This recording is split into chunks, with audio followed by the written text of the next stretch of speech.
We started day 9 at our boondocking spot in Stanislaus National Forest and drove a short distance to our first stop, Rainbow Pool Falls. A short hike brought us down to the water, where a beautiful natural pool sits beneath a cascading waterfall. Because it is fed by fresh Sierra Nevada snowmelt and upper mountain streams, the water is soul-waking cold. Beneath the surface, small fish swam in and out of the rocks sitting on the bottom.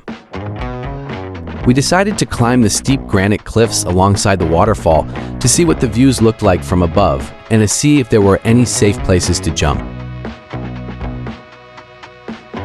The scramble up required careful hand placement and deliberate footing as we worked our way over the steep rocks toward the top. Isaiah checked out the landing area before deciding that it was safe to make the leap and launched from the cliff, disappearing into the deep water below. Then it was my turn. I slowly approached the triangular rock ledge that extended out over the deeper section of the pool, away from the surrounding rocks and the underwater hydraulic pull of the falls.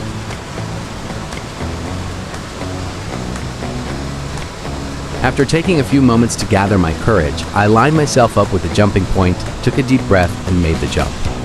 A sudden immersion in water this cold triggers an involuntary gasp as you enter the water, but everything went well. We stayed for a couple of hours and did a few more jumps before we packed up and moved on to our next adventure.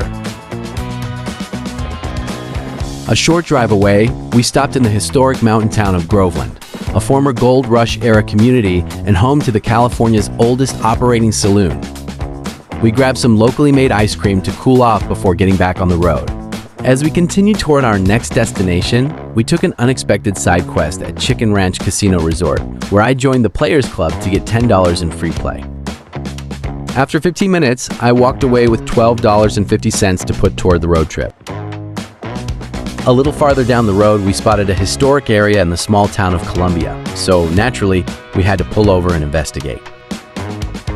Columbia is a preserved Gold Rush-era town and California State Historic Park, with old buildings and businesses lining the streets. We walked through the town, passing shops and landmarks while horses and a stagecoach moved through the streets, making it feel like we had stepped back in time to California's Gold Rush days.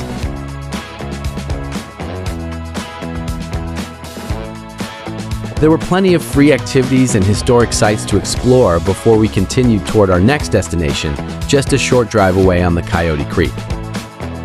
Once parked, we packed up our inner tubes and a pump and started the steep descent toward the creek. We hiked for 1 mile on the partially shaded Natural Bridges Trail in the midday heat. The trail followed a rugged path down through the forest, gradually leading us to the mouth of a dark cave. It was at this point that our adventure would then continue underground. Coyote Creek Cave was formed by the erosion of limestone over thousands of years as water slowly carved its way through the rock. Inside, the creek continues flowing through the cave, while water dripping through openings in the ceiling has created interesting cave formations along the walls. We made our way through the dark passage until we reached the other side, where the creek had initially dug through the mountain, creating the cavern. The stream on the other side is surprisingly small, making it hard to imagine how much time it took to carve such a massive cave. I'm sure the heavy flow of water draining from the natural bridge above helped accelerate the erosion and shape the cave over thousands of years. Below the surface, the cave becomes completely black, making it impossible to see what might be lurking in the dark beneath the water.